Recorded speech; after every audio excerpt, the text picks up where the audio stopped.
Hey everybody, it's Brian Burns. Welcome to this episode of the Brutal Truth About Sales and Selling podcast. Today I got Chad back on the phone, on the podcast. And we're going to be talking about the things that we've noticed about B players moving to A players. What's the difference? How do you do it? What are the key things to focus on? And why is it so important? Now, for the last couple of years, I've been talking about the B player trap. And we see it all the time. In school, you had the B student, the person who, did their homework, came to class, cooperated and everything. And this is where the bell-shaped curve of salespeople kind of survives. But the natural income of salespeople is very different. It's not a bell-shaped curve. It's a hockey stick, meaning that it is back-end loaded, like your comp plan. Now, if you look at your comp plan, most of them that I've seen, and I used to call myself a comp planologist because I would literally study these things and really understand them because that's how I got paid. And I was in sales to make money. So why is it so important to become a player? It's more important now than ever. Here's the reasons. There's a bunch of them. One, you always have a job and people want you. You don't have to justify yourself. Two, the math is working against us, meaning that if you look at the comp plans today, something strange has happened. And this started about 20 years ago, is that they started backloading the comp plan. It used to be a flat commission rate. And whether it was $1 or you were 300% of quota. But then they realized, well, why don't we back end it so that we can cover the expense of the person, their base salary, the health insurance, the benefits, the taxes, all of that. Why don't we back end it because there's more margin there?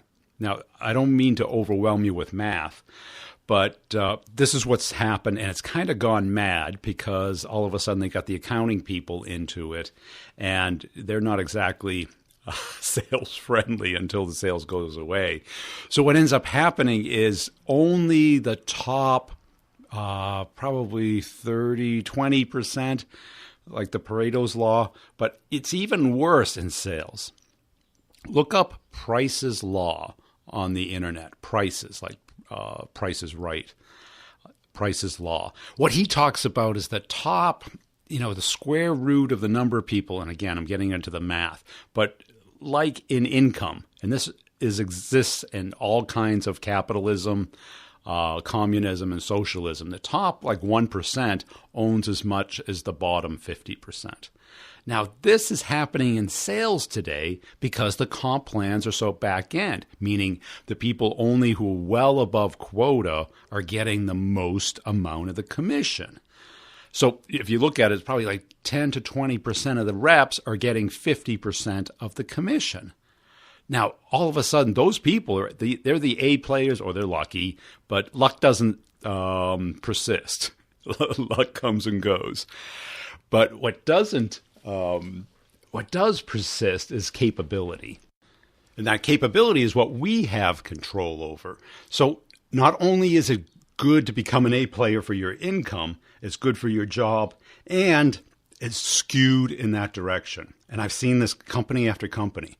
So what ends up happening is the B players are less motivated because the on-target income isn't attainable. They're not making quota. They say 53% of sales reps are making quota. It used to be 80. So you got to be careful of this. So that's the motivation to become an A player. You can't survive or really thrive as a B player anymore. And how do you do this? That's what we're going to get into today. I got two partners that are really doing a lot of work on this. Gong.io and Discover.org have done a lot of ebooks on this. So go to both their sites and download their ebooks. And if you get interested in the products and you want to see a demo, you can register there and tell them you heard about it on The Brutal Truth about sales and selling. And also, the coupon code for Nudge and Pipe Drive is Brutal Truth. Those are two great products that I use every day to crush my number. And I keep seeing, what do you do? How do you find prospects? What do you talk about? That's what it's all about. Those two products do a lot of the work for me. So let's get into talking about the difference between A players and B players and how do you become an A player. I hope you have the reason why and then the outcome that you get. After the podcast or after the interview with Chad, I'll sum up the results, and I'll give you an update on the course, because now we're hitting a stride with people where people start the conversation, get the meeting, are really getting super great meetings, and we're right into Q3 right now, and simplifying the complex sale or closing it, people are really understanding how a complex sales work. So check those both out in my ebook at b2brevenue.com. Let's get Chad on the line, and please wait to the end. I'll fill you in. Hey, Chad, welcome back to the show. The topic today is how to go from a B player to an A player. What do you see as some of the ways that people can do that? The biggest one for me is always just the focus and the discipline to stay engaged with the buyers, with the prospects, with the customers, and work your process, right? A lot of times I see a lot of reps get happy ears.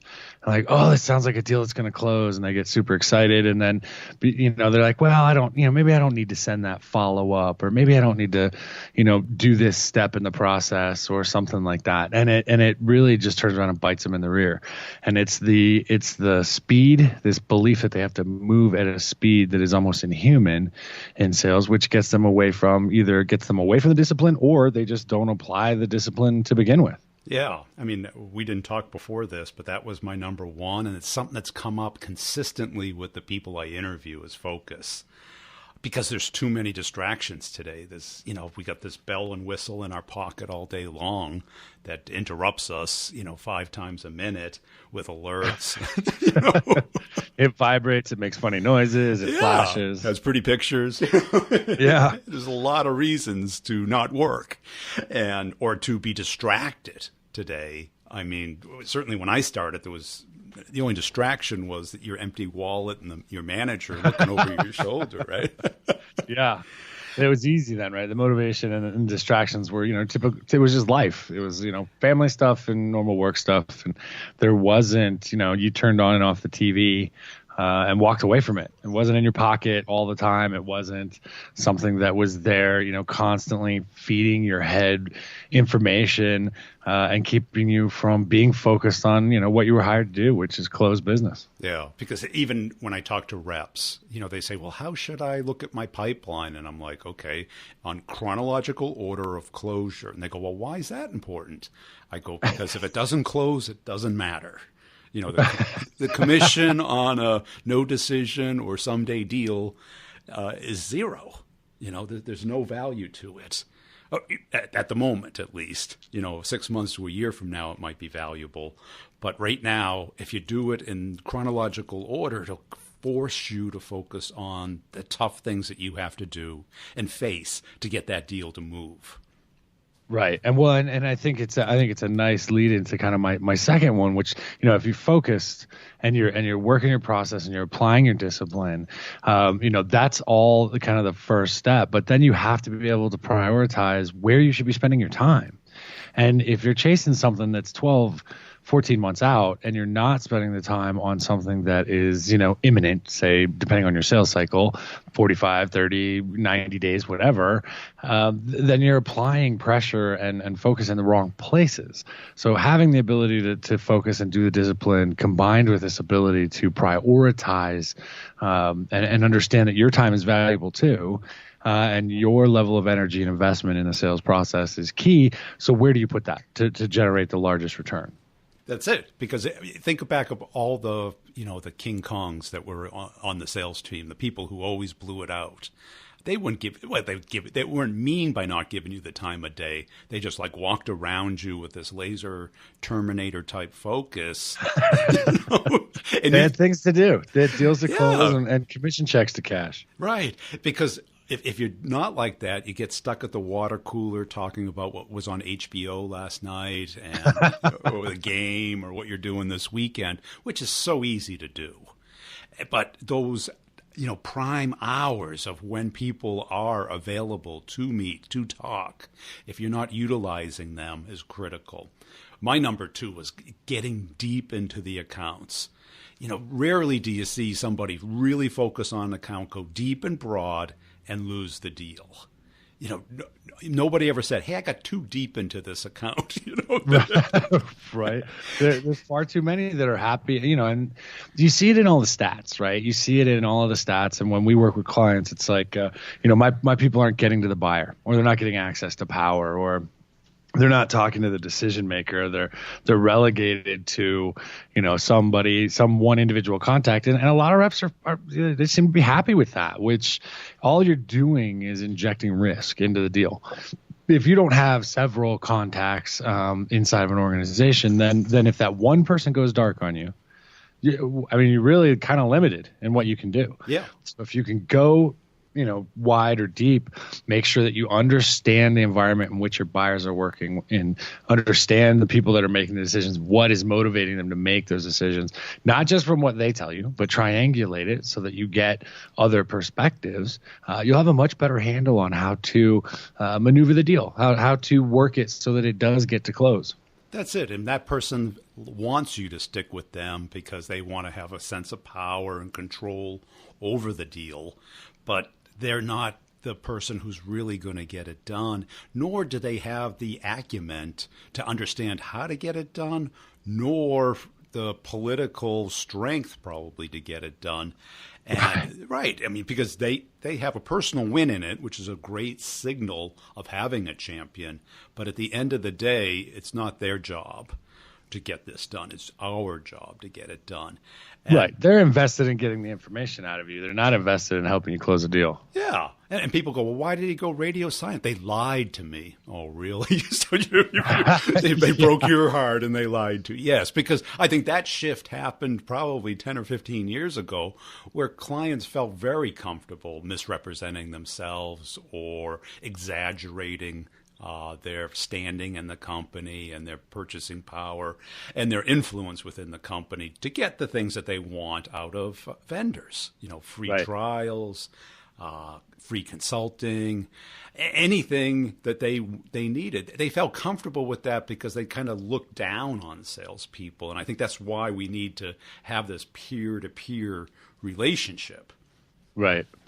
Well, and without a relationship built on trust and that one that is at parity, let's say, that you're going to end up just being another vendor. It's going to be more difficult to differentiate because I forget what the last stat I saw was, but something like if you're competing with another product or you want to unseat an incumbent and you're competing at the feature level, you have to show something like a 5x ROI for your solution over what may already be in place or what a competitor may be providing. And that can be extremely difficult to do, especially in some of these commoditized markets. So if you're not taking the time to really understand the account and realize that it's your job to get it closed, not theirs, and I love it when accounts, they'll send you somebody to collect information and maybe sit through the demos. Yep. And all that information is getting passed back, but really all they're doing is it's a negotiation tactic. They're setting it up so you can't ever really negotiate with the person who's going to make the decision, and they do that right out of the gate. Yep. I remember The Godfather when the Godfather talks to his son and he goes, "I knew it was Bazzini all the time," right? Because they're smart. They give it to somebody who's in a kind of an administrative role to arrange the demos, to collect the information, to build the matrix. And what you have it, you nailed right there. Why they do that is that's the gatekeeper, not in the admin sense, but in the communication sense, to the people who really care about the decision. And too many sales reps misrepresent that as the decision maker and don't get around that person as fast as possible. Agreed. Yeah, one of the other things that I've seen people that want to make that jump from B to A player, and I don't know if this is necessarily two things, but maybe, I don't know, maybe it is. One of them is this constant curiosity. Yeah. Curiosity in terms of, continually feeding their head, making sure they're, staying up on top of trends in their industry or in the profession in which they're in, constantly learning and challenging their own assumptions. And I think that's critical. I don't think enough people do that. And then combine that with just a general sense of business acumen, right? Staying on top of how buyers think and how they view the world and how they talk, because they're not talking about file save as a feature set. They're talking about, right, the business outcomes from making that investment in your product or solution. And if you can't have a conversation, if you aren't well-rounded enough or informed enough or educated, and I don't mean like school educated, but self-educating yourself on how things get done in the world, just picking up the phone, calling and hoping somebody say, yeah, I'll buy your X, whatever that is the quickest way, maybe not even to be a B player. Well, that's it. Most B players, certainly today, are either lucky or they've got inbound that's happening, existing accounts, and that they were born on third base and they thought they hit a triple. Right? It's right. Just the cause and correlation is circumstantial, not causational. And too many people just look in the mirror and they like what they see, and it's like, I'm fine right here. And they go out and start a sales consulting company. Right. But you also have to understand that, and I think that curiosity also resonates with a lot of the people I talk to. It is that, and people look for that in the interview process, that digging of, why would this person, why are they looking? Why do they care? What's in it for them? How is their life better? And right. That, instead of blah, blah, blah, blah, blah, about me. And that is kind of a maturity thing. It's kind of a emotional intelligence thing.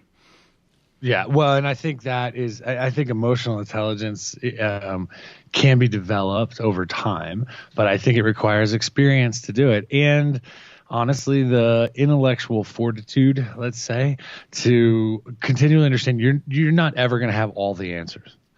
Your job is to find the answers, but find the answers to the questions your buyer is going to ask, not the ones you think they should be asking. Yeah, I mean, that's critical. And to understand how the companies actually make decisions. I literally have talked to reps who have been in B2B sales for 20 years, and they think that anybody can just walk down to procurement with a quote and get an order through. That would be great if it was that easy. Right. And when I say, do you understand what a purchase request is? And they go, what's that? And I'm like, oh, no. Right. And you're literally, when you try and teach people this from an organizational standpoint, people kind of start to light up. And when I first started the podcast, I go, Brian, you're the first time anyone told me that I should deal with more than one person at the account. And it's not just because that person can't get it done. It's that it's going to touch and affect a bunch of people, and they're going to say and do things that you're not going to be there to hear and see. So you need to get your face, your voice, your product, their ideas and their feedback into the equation. And that's why that curiosity becomes key, right? It is absolutely key in that regard, because if you don't have it, then you're going to get bored real fast, number one. And you're never going to, and I think this would probably be another one for me, is do everything in your power not to assume, right? Because I see a lot of reps, and we kind of set them up for this. We train them on the products, on the solutions, on the services. We pound it into their heads. This is what makes us awesome. Check out what our product can do. Onboarding, you go through 2 or 3 weeks of this, drinking the Kool-Aid. The challenge is that then sets us up to go in and assume that we know the people we're talking to, what they're experiencing, what their problem may be. And so we have a tendency not to ask enough questions, to really express and explore that curiosity. And that's it. And how many times have you gone into a deal and you ask, who else are you looking at? And out of left field, you hear some company you never heard of, from some country you never heard of, right? Who has like 3 people and 2 are outsourced. And you're like, never heard of it. You write it down, and then you get on the internet and they got a beautiful web page. but nobody's ever used the product. And you're kind of like, why did you look at them? Oh, that was what first thing that came up, or I saw a blog about it, heard about it on YouTube. And all of a sudden, that person, that tells you how deep they've gone into the investigative stage, that they may not even care. Yeah, they really may not, which is, hey, you know what? That's just part of the drill, which goes back to what we were talking about earlier about prioritization and focus and understand. Are you talking to people where it makes sense, to even continue the conversation? Do you have a solution to a problem that they're focused on? And if you're not, just own it. Just accept it. Don't try and, you depending on the deal, you can get creative and try and reorganize their priorities, but accept and be realistic with yourself about the people that you're talking to, the situations that they're in, problems that they're facing, and how realistic it is for what you have to solve those problems that they're focused on. That's it. And too many times they find what I call false champions, people who appear like champions, but maybe new at the company, maybe busybodies, maybe drama queens. And they're trying to tell you, oh, you'll get an enterprise deal. I want to do something big. I remember one time my manager was managing one of these accounts, and he goes, oh, I'm going to do $1.5 million this quarter with this company. And I went on the call with him because I was in town. And I came out of it, I go, they're not going to buy anything. There's like 7 people in that building. Yep. And he was like, he said he'd do it. And I'm like, oh, God, he's the vice president. He's been there a month. It's like, he's playing you. You're not playing him. And he didn't have, he was a great manager. I liked him. He was very much that relationship, bring him to the ball game, take him out to dinner type guy. But he didn't understand, people getting things done in the real world. And I just had a sense for it because I hated wasting time. Well, time's the one asset we don't get back. Yeah, and especially when you travel, you're talking about almost 10x the time that you're in front of them with, the BS getting there and getting home stuff. So it's critical, but it's effective as far as that face-to-face time. And when you go to the place and you can kind of see how it's decked out, do they own the building? Do they have a lot of people? Are the people shuffling around? Do they look like they've been there since the 70s? Right? It's like, and you can see what else they bought, and you can kind of get a sense of them. Over the phone or even through a screen share, you don't get that sense. Without a doubt. Yeah. And for me, A players had that, not only that focus, but that kind of sense. They smelled like the bloodhound, right? They knew where the money was. Well, and they were able to separate the wheat from the chaff, right? Yes. There's even in large organizations, we work with a lot of companies that are doing account-based selling, and they have a target list of say, hey, these 500 accounts or whatever, divvied up among these 5 people, so you have maybe 100 accounts that you've got to get into. Figure 10 to 15 contacts per. That may sound like a lot, but it really isn't. It is. So it's like you got to be really focused. Yeah, and all the things we just mentioned, you got to be focused and curious about what those people are going through. You've got to make sure that you are going as deep into the organization as you have to, to get the information that you need. But you also have to be realistic. There are some that are just not going to be in the buying window. Right. For a while, timing is critical, and knowing that timing. And I've seen too many chest pounders, say I don't do anything under 100K, and I'd be like, well, that's a big deal around here. So apparently you're not going to be doing a lot of deals. And they just get their ego in the way of the deals that they're going to do. And then you also get on that account-based thing, if you give it to somebody who doesn't understand the product and the market, they tend to pick these gigantic companies that you'd be lucky to get a deal out of in 3 years. Are they in market? Do they shown any interest? Do you have any relationships with them? Those type of things. A-level salesperson looks at it and goes, that's a deal. This is not a deal. This is a lead. It's not on the fork. It's not even on the radar. Until I can build a relationship with somebody there who will communicate with me, it's just, it's part of my list of B's. It doesn't make the cut. Agreed, 100%. If you can't, if you really want to go from B to A, and look, let's be honest, a lot of reps out there that are fine B and B players. But if you're really looking to differentiate yourself, I mean, I think these things are key. They're key to stay focused on. They're key to keep reminding yourself about. And I think the last big one for me that I would point out is if you have the opportunity to find and attach yourself to a mentor, somebody who's done the turns in the barrel, that is one of those high, ultra high performers, or was an ultra high performer that now got into management, is actually successful at it. Talk to them, right? Yeah. Spend time with them, learn from them. And I think that also will kind of wrap everything up in a nice bow. It'll build accountability for yourself and for the way that you're approaching your profession.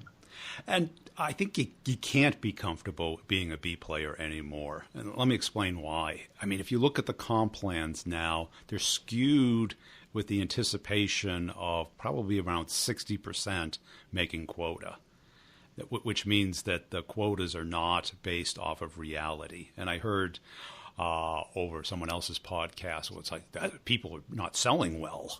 It's like, right. No, you got to understand that they're cooking the comp plan to give the on-target income as a selling treat, because they don't want to raise the base, but they can raise the OTE on-target income because it doesn't cost them anything. Right. Your on-target income is $1 million. Your commission rate is 1/10 of 1%. Right? That math has gone wild right now. And reps are not rebelling. The A players are rebelling. And I'm not sure if you're familiar with like Price's Law. Yes. Okay. So yeah, Price's Law means that 1% gets 50% of the benefit.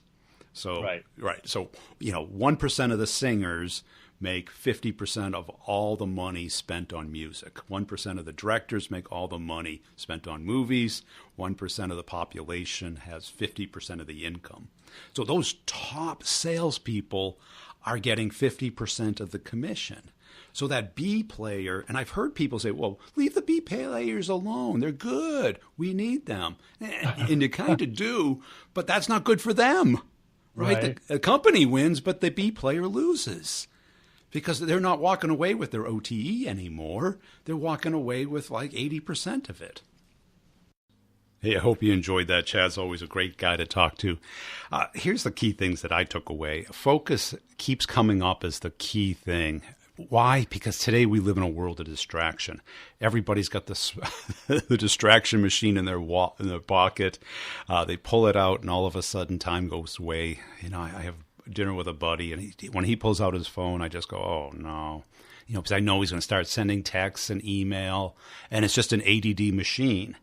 And we have this all the time. And what ends up happening is we tend to do the things that don't matter before we do the things that do matter.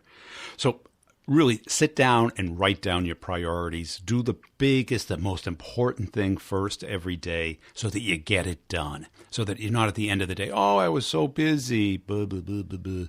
It just doesn't matter. You didn't get it done. And in sales, when you don't get things done, revenue doesn't come in, commission checks don't go out. Number 2 is go deep. Too many people are trying to automate and skim through it and just hope that if they touch enough things that something good happens. The problem is everyone's touching enough things and nothing's happening. We have to go deeper. And when I talk to reps, they always want to do more. What you want to do is sell more. And into selling more, you have to really understand the other person, the other company, what has to get done. And the people, and really depth is just another part of focus. The other, number 3 I had was take feedback. Now, this is, the hardest thing to do, yet the most powerful. The people who can do this, who can take feedback, will learn. The people who hunger for feedback will succeed.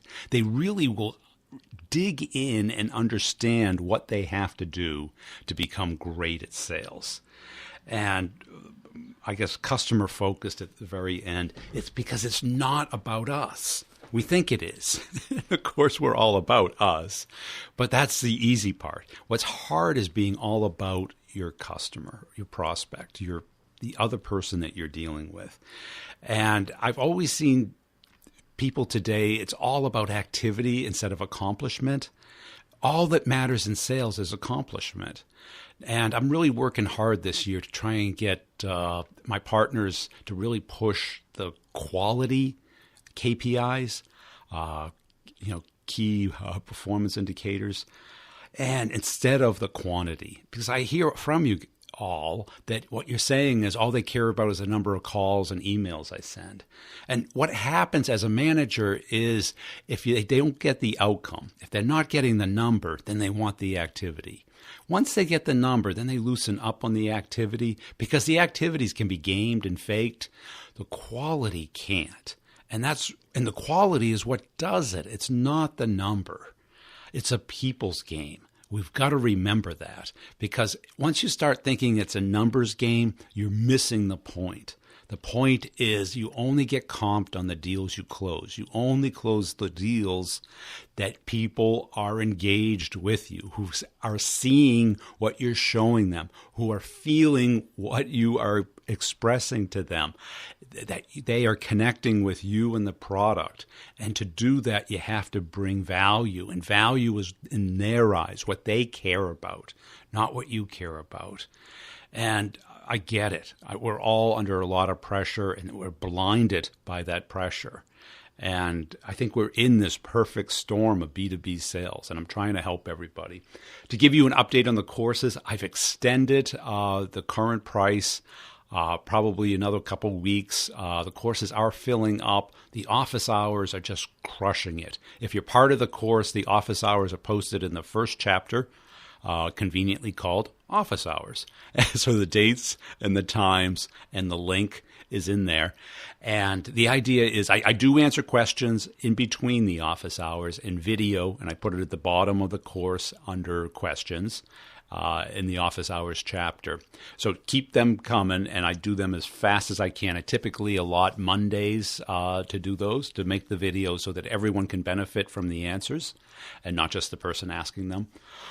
And this is what it is. It's a year of having somebody help you get meetings, start conversation, get meetings, and then the second course is closing the complex sale. If you're in a complex sale and you're getting meetings, but the deals aren't closing, they're going to that mystical place called Island of No Decision, then that course is for you. Check them both out at b2brevenue.com. I also have the Sales Development Master's Degree. Now, what that includes the start the conversation, get the meeting, which is the key job of the sales development rep. But it also has the whole gamut of that first year. So if you're moving into B2B sales from business to consumer, whether you're selling cars or retail or whatever, or you want to get into B2B sales, that course is for you. So for a year, you get somebody to help you through that process and guide you, focus you, help you really excel at that role. So that course is there also under b2brevenue.com under training. Click on it and it'll take you to the learning management. It's not just videos. So it's the office hours is really the gold, meaning that the Q&A, the conversations that we had a great one yesterday. I had lost my power, but I was still, I have this wireless router that I was able to use. And I was in my kitchen opening up my MacBook, trying to get everything to work in time. I had just done an interview in the last 2 minutes. Boom, lost power in the house. Anyways, it's a great time where for an hour, once a week, once every other week per course, I sit down with people, answer questions, talk over talking points. I pick a topic to kind of get the ball rolling because people are kind of shy at first. But the people who really engage in this are getting the most out of it. So it's one-to-many, so it's not one-to-one, but the Q&A can be essentially one-to-one. You send a question in via email or voicemail. I take it, I make a video of it with the answer and my take on it. I post it into the course. So the people who are really getting the most out of it are asking the most questions, engaging the most. That's enough about the courses. If you have a minute, check out the show notes. All the partner links are in there. Great products. I hope you're checking out Co-Video. Video email and video in general is just crushing it this year. Crushing it for me, certainly, on LinkedIn and email. People are digging it. People are getting and they're responding. It's highly personalized. It's a differentiator. And check it out at covideo.com. Make sure you tell them you heard it here at The Brutal Truth. Also, check out the B2B Revenue Leadership Podcast. And for people who are or not in the class, I still am doing the Sales Questions Podcast. I'm trying to drop one a day, Monday through Friday on that. You can submit any question you want. But it's not part of the course. It's kind of open source there. So it'll be about pretty much anything about sales, your sales career, what you're facing, all anonymous. I never mention anyone's name or company or industry even. So check that out. Sales Questions, B2B Revenue Leadership Podcast, and the Career Advice Podcast. If you're looking for any particular career advice, I try and separate the sales questions from career advice, but I'm looking to find people out there who want to get into B2B sales, who are disillusioned working for the man and want to really see what it's all about being a salespreneur. Because that is the future. And I really came to this resolution. You really don't have a choice anymore. You may not accept it, that you're not really an employee. And that's kind of harsh, isn't it? That we're different as salespeople, but we are treated differently. There's nobody in accounting that gets put on a plan. There's nobody in marketing that gets put on a plan or has a quota that's real. We are really called employees, but we're really salespreneurs. If we don't bring it, despite the territory, despite the product, despite the lack of leads or whatever it is we're facing, we're gone. There's no, it doesn't look down upon to fire salespeople, and it's harsh and it's terrible, but that's the real thing. So if you're thinking like an employee, you might want to realize what's going on out there. Why are you ending on such a negative note, Brian? I'm sorry. It's July. I hope you're enjoying your vacation. I hope you're taking some time off. And I hope you're realizing that, things slow down in the summer in most industries. But this is the time to take advantage of the courses to really build up your game so that you can build up the pipeline so that you can go into September and just crush it the rest of the year. And that is my job. I'm here to help you. Thanks for listening. Please go to LinkedIn, connect up with me, share some content to Burns's, will you? Tell somebody about the podcast. And I'm going to announce the contest that I'm having, a monthly contest for sharing the podcast on LinkedIn. And if you do share it now, I'll certainly give you the book. Just make sure you send me a note so I remember. I'm really busy this summer. I'm working. I don't know. I keep telling everybody else to take a vacation, but I never seem to take one. We'll see you next time.